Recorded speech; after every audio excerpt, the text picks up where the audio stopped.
On this week's Hot List, leader of the pack, a regional governor, is higher in the polls for president. Why hasn't his party announced his candidacy? Pilgrim Pricing, the government wants to raise the cost of a religious obligation. Why now? And Ticket to Paradise, why Bali is still on everyone's bucket list.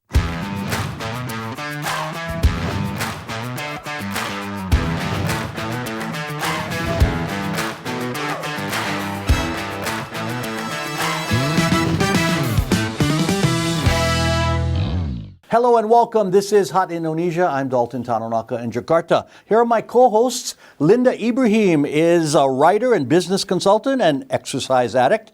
And Karanina Sunny, business owner, Miss Indonesia 2009 and exercise addict. Hot topic number one, leader of the pack. His popularity is rising according to the latest political poll. Central Java Governor Ganjar Pranowo now leads his opponents by double digits in the presidential poll by the Indonesian Survey Institute. The PDIP leader got 36.2% of those surveyed, followed by former Jakarta Governor Anies Baswedan at 24.2% and Defense Minister Prabowo Subianto at 23.2%. 1,200 people were surveyed by telephone. Now, in the last survey, if you remember, by LSI, Governor Ganjar's lead was just a few percentage points. It's almost doubled. Linda, he hasn't even been announced as a candidate by his party, PDIP. Why do you think there is a growing attraction, popularity, when the party hasn't even made its choice public?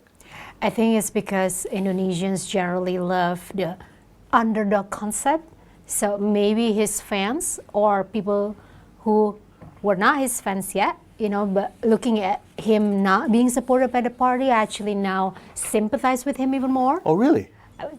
Could be, because maybe they think that he's being sidelined by his own party, so there's a growing sympathy for him, growing support for him, because he's being sidelined by his own party. An underdog in his own party, even? Could be, because the other he hasn't talk, been named yet.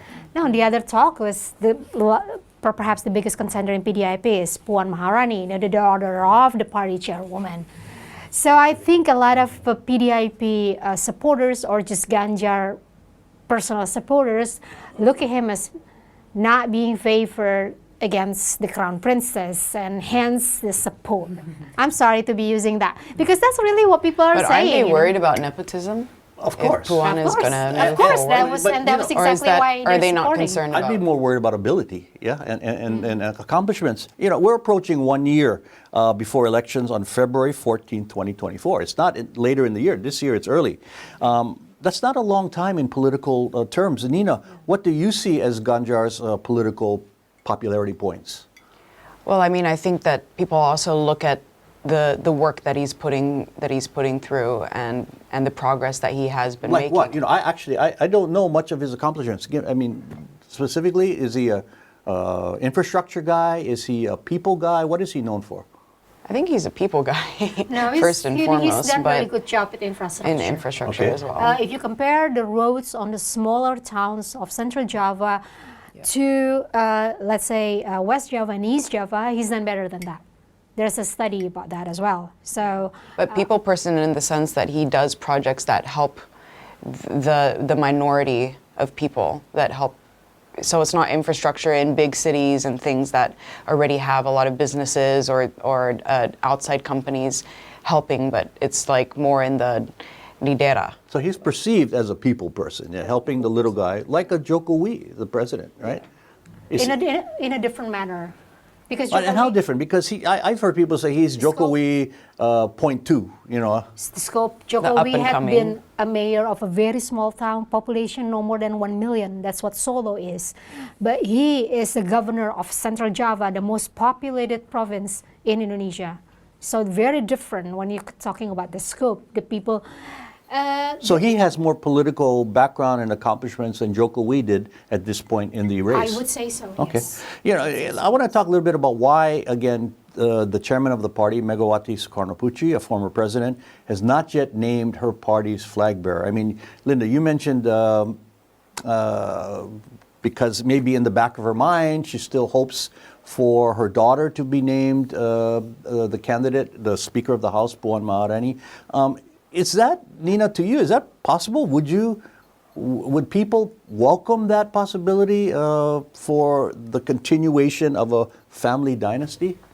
of course, in the sense of nepotism, I think a lot of people would have issues with it, because just because your parents were successful doesn't mean that you would be successful in the same role. But I wouldn't put it past her, because sometimes people in power believe that they have the ability and the power to do as they please, regardless of public opinion. So Yeah, no, she maybe does if- things what she thinks. She doesn't sway to public surveys, right? No, but let's not forget, nepotism is not always a bad thing in Indonesia in the mind of the people. There are large groups of Indonesians still believe that because you share the same DNA with the previous leader who they like, then you'll be just as great. I mean, why do you think Megawati is even in her position this long? The name of the Sukarno carries such a long shadow. And there is question of Megawati's accomplishments, and that's why there's doubt on her daughter's future. Yes. You know, I also think maybe the chairwoman is thinking something could happen between now and the election where, let's say there's whatever, and the leading candidate who we are talking about today falls in the polls, and then she has a reason to say, hey, maybe I better put my daughter forward because she's clean and nothing, blah, blah, blah, right? Or that's a possibility. Or, you know, if you announce too early, you also expose your candidate to much earlier attacks, and things can happen. And scrutiny. Yes, so that's by perhaps she's going to announce Ganjar anyway, but by not announcing too early, she's sort of like safekeeping Ganjar from all the too early attention. Yeah, even her daughter said her mother has made the decision in private, but she just has not announced it. And that Interesting, isn't it? leads you to think it's not her, right? Because then she would want to keep that. And she would have like announced to the world, oh yeah, mom already picked me. Yeah, but you know, we never know Sorry. because she has the complete power over the PDIP party, which is the largest in the country. Now, another question, Nina. Do you think Ganjar is merely riding the coattails of probably the most popular president in recent times with a 76% approval rating in this survey, coming from outside of Jakarta, the small town, you know, relatively small town leader? Could he just be right? And they both are in the same party, of course. Is he just part of the Jokowi wave? Well, I think that with anybody who breaks the status quo and opens a pathway for a new way of leadership, there will always be people who follow. And it's not necessarily a bad thing. But I think the point where he has to come and prove himself, instead of just following a method or a popular way of becoming president, is all the things that he is promising to do, all of the policies that he's planning to put in place during his campaign. Can he follow through with it? And I haven't heard much policies, because he's not the candidate yet. But he's doing his thing, and you know, we will have all the candidates on this program. We will talk to them and ask them directly. One thing happened earlier this year, late last year, was a big flood in Semarang, the capital of Central Java. And it was on the national news for days. And I think, depending on how Ganjar is handling it now to make sure it doesn't happen again until the election, is going to play a big role in on how people perceive him as a leader. And I think this is the peak as far as political surveys. And let me tell you why. I think as the year goes on, the year before that, the surveys will get tighter because the candidates, other candidates will make their push, and other parties will name their candidates, and then the gap will shrink, I think. Hot Indo will continue shortly with Pilgrim Pricing, why Muslims wanting to go to Mecca will have to save up even more.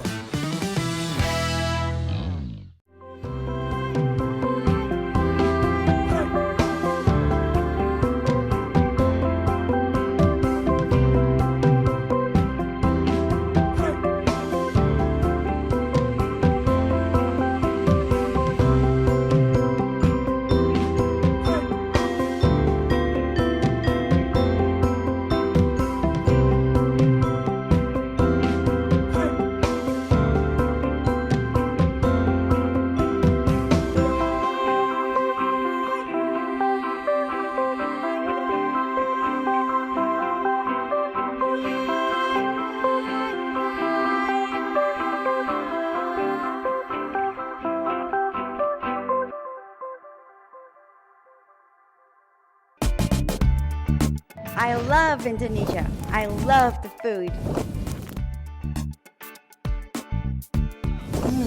Yummy. Wow. I'm gonna hunt for ingredients. Now I'm ready to cook. Let's go to the kitchen. It's done. Let's meet to eat. Foodiepedia on the Indonesia channel. Hi, I'm Handi Kurniawan and I'm watching the Indonesia channel in Hong Kong.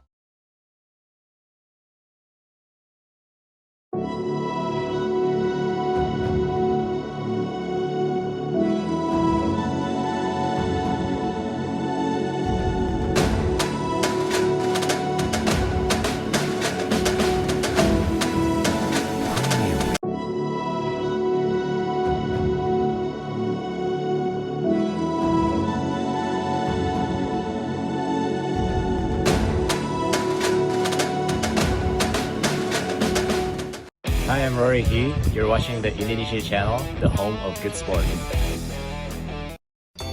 I'm Trần Minh Ngân of VCCTV Net Việt in Hanoi. I'm Thairat Thumya of Thailand's Thairat TV in Bangkok. I'm Monica Sambodet from the National Television of Cambodia in Phnom Penh. I'm Raymond Go of Malaysia's TV3 in Kuala Lumpur. I'm Glenda Chong of Singapore's Channel News Asia. I'm Raisa Chantami of the Indonesia channel at the ASEAN Secretariat in Jakarta. This is your weekly look into the dynamic Southeast Asia region.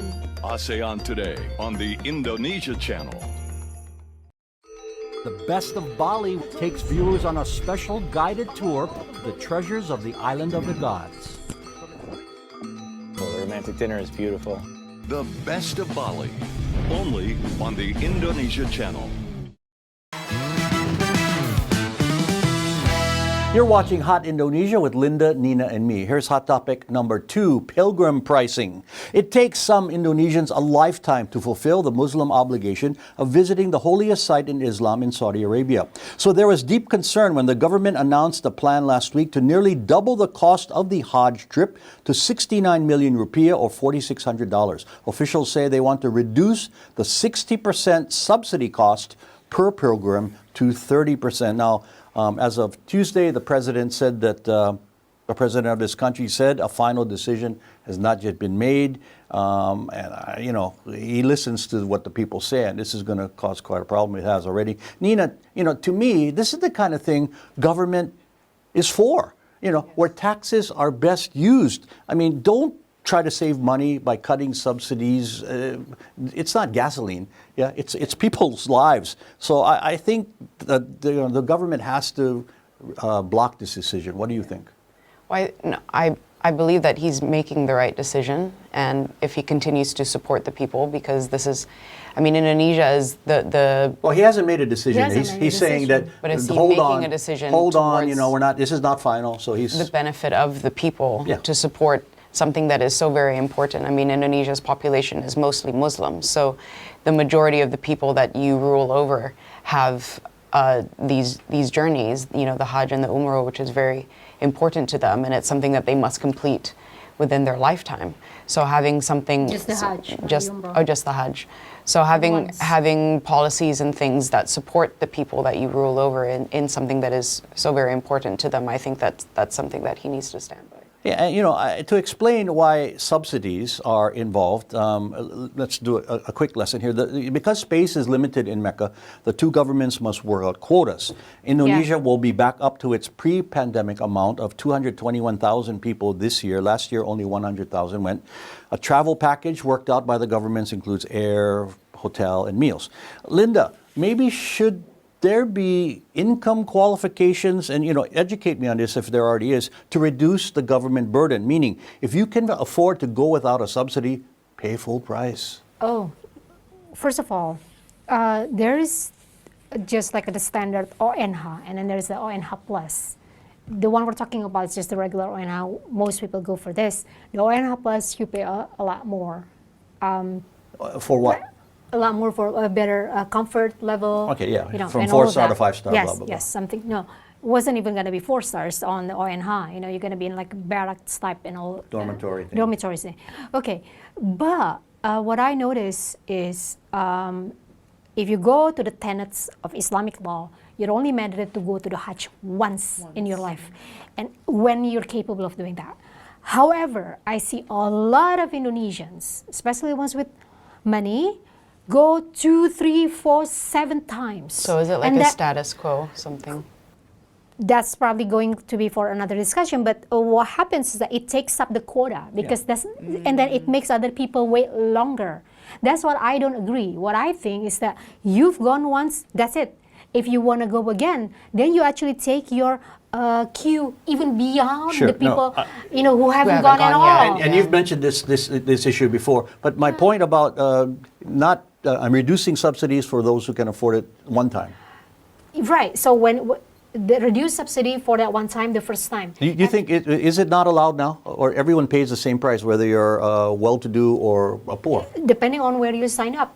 If you sign up for ANH, you're going to receive exactly the same subsidy. They don't distinguish. That's what I'm saying. So I'm thinking, why not make income qualifications? If you make over such an amount, you pay less or pay more. It's going to be tricky because you're talking about income instead of like expenditure level.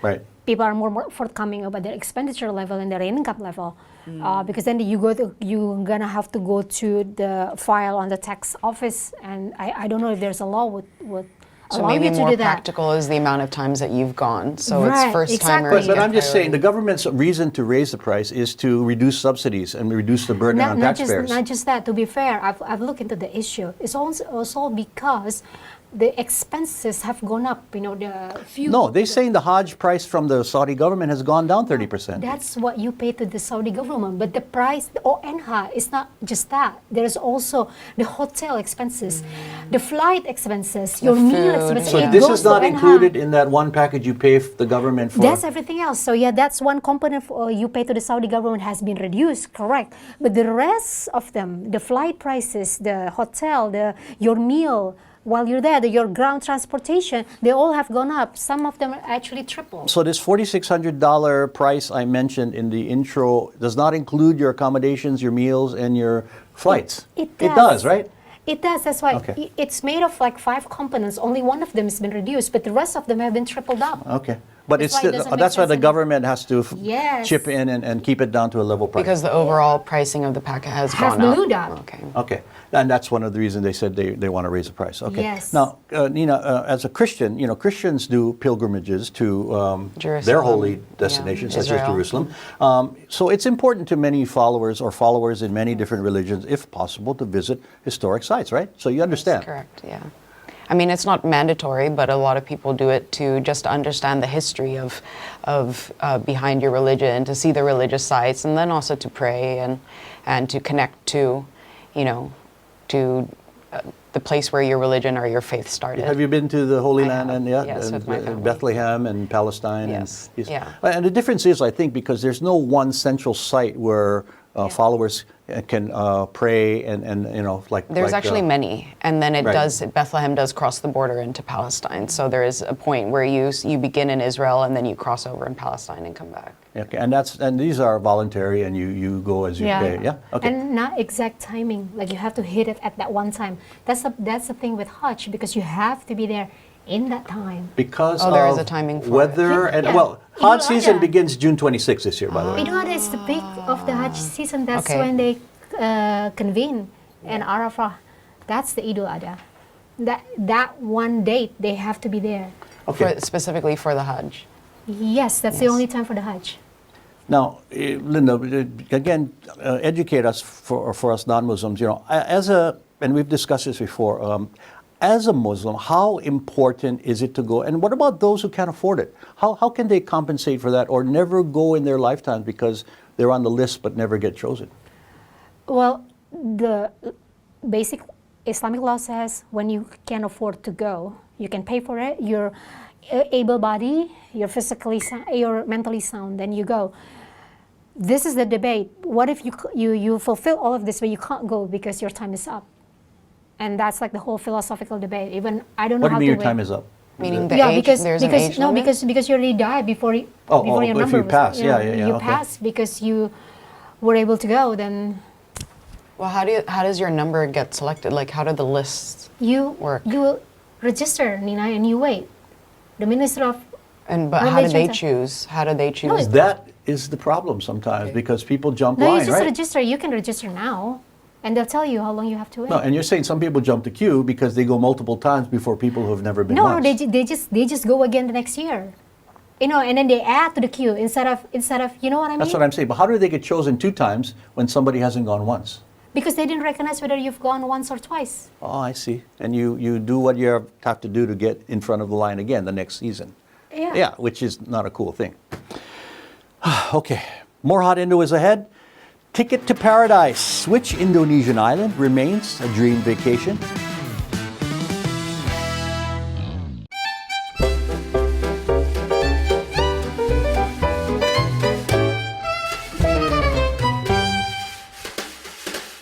Produk lokal memang handal, kreasi lokal memang spesial. Ayo beli buatan negeri, bangga sekali produk sendiri. Dari busana sampai kria, kuliner juga buatan kita. Ayo beli kreatif lokal, marilah beli produk kreatif lokal. Pejuang negeri, beli kreatif lokal, banggalah beli produk kreatif lokal.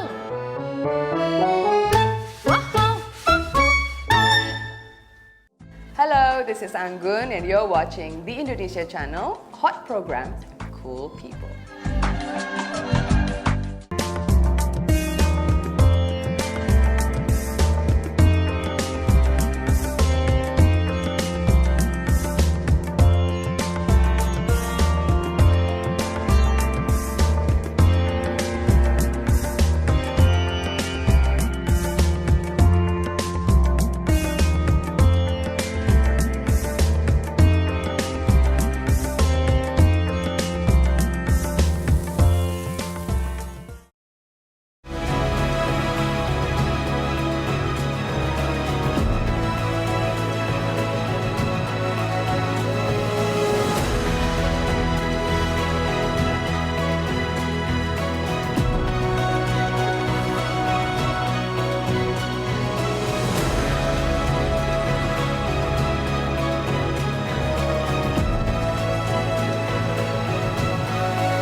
I'm Caitlin Turner, and welcome to Yoga Bliss.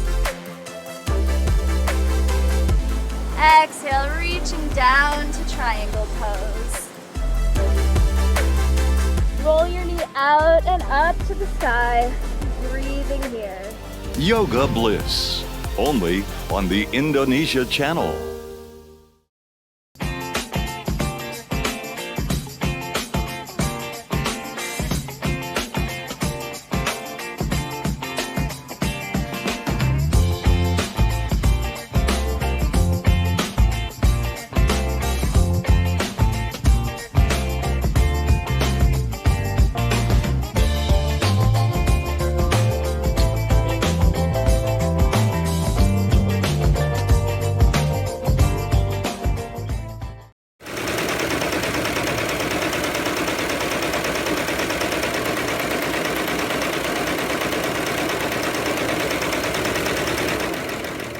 This is the Indonesia channel. You are watching iPop Playland.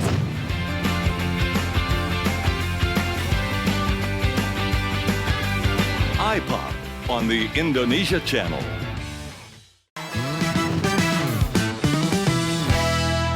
You're watching Hot Indonesia from Jakarta. Hot topic number 3, Ticket to Paradise. The world is flying again after 3 years of pandemic restrictions, and the online travel guide TripAdvisor is out with the top 25 most popular destinations planned for this year. Number 1 for the second year in a row is Dubai. I'm curious about that. And at number 2, Bali, which moved up 2 places from last year. The island of the gods was followed by London, Rome, and Paris. Tiny little Bali among the global heavyweights. The only Southeast Asian destination in the top 10. You know, we know why. But briefly, for those watching outside of this country who just think they know about Bali, Linda, sum up the top 2 or 3 points why Bali is on these lists all the time. Momentum loop. It has become a travel destination since before Indonesia got independence. People already knew about it, talked about it, visited it, took pictures of it, lived there, and it has created the community that know about it. And then Indonesian government pays so much attention to it, develop the infrastructure, making it even more comfortable for those coming, and it's a looping momentum. So it's a trend kind of thing that people want to get involved in. It's a looping momentum that keeps on giving. Okay. Flights from China resumed this week for the first time, and that's a big deal because it's a big market with a couple hundred people. Nina, be a little more specific. Why do you think Bali is a preferred destination over similar locales like Hawaii or the Caribbean? Well, I think because Bali has a little bit of everything. There's just in one island you get mountains if you're an avid hiker, you get beaches and many different kinds of beaches. There's black sand, white sand, there's cliffs. And then you go up into Ubud and it's more like in the jungle. There's things that are more of a religious value, sites that you can see. Then there's forests and then there's the Seminyak and nightlife. Yes, nightlife. Restaurants, you have the clubs. places that you can just walk down one street and you can eat at many different cafes. You have like the hipster cafes, you have like the local warungs, and you have the 5 stars. Yes, and then you have like Nusa Dua, which is like the resort area if you're coming with young kids or families with parents as well. So I think that you get a little bit of everything in just one island. You rent one day, you can get around the island. But to me, the most important thing, Balinese people. And I think because culturally they are welcoming and inherently sweet. And I think cynicism and commercialism have yet to really dominate this island like other international beach destinations. I still think I always say this, it's like 50 years ago in Hawaii. It hasn't been developed at that point. And we're getting some problems. It's not all idyllic, but I can see why it's on this list. It is feedback time now. And this comment came from Bersama on whether Indonesia should follow France in handing out free condoms to young people. What works there doesn't necessarily work here. That's what I said. But I hope it works whenever they use it. Okay, and Rahman said this about the restaurant that serves 100 different kinds of instant noodles. Indomie is still my favorite. Hometown boy. Okay, here's how to contact us with your feedback. Email at hotindo@theindonesiachannel.com or comment through our Hot Indonesia or Indonesia channel, Twitter, Facebook, Instagram, and YouTube pages. Final words, Linda. Earlier this week, the second episode of The Last of Us is based on a game. Actually had an opening scene of Jakarta, and our own Meryl Streep, Kristen Hakim, was there. And in just that 5-minute performance, she has garnered so much support and praises from you look at social media, and you know what? Tante Kristen, I'm so proud of you. She was also in Eat, Pray, Love. Final words? That's right. Nina. Yes. Well, if you haven't come to Bali, come to Bali. You will love it. And there's so many things that you can learn about the Indonesian culture, and it's a wonderful place, so just come. And my final words. Today, around the world, it is Chocolate Cake Day. Yes, the occasion to bake your own and go out and indulge in the deepest, darkest dessert there is. Now, the best ones to me are creamy, smooth frosting with a really moist inside, but it must be heavy. Yeah, it must have weight, very heavy. I say, forget your diet today and go out and enjoy chocolate cake. So, surprise ladies, chocolate cake, please enjoy this. This is among my favorites. And that is Hot Indonesia for this week. For Linda and Nina, I'm Dalton Tanonaka. Please join us again next time.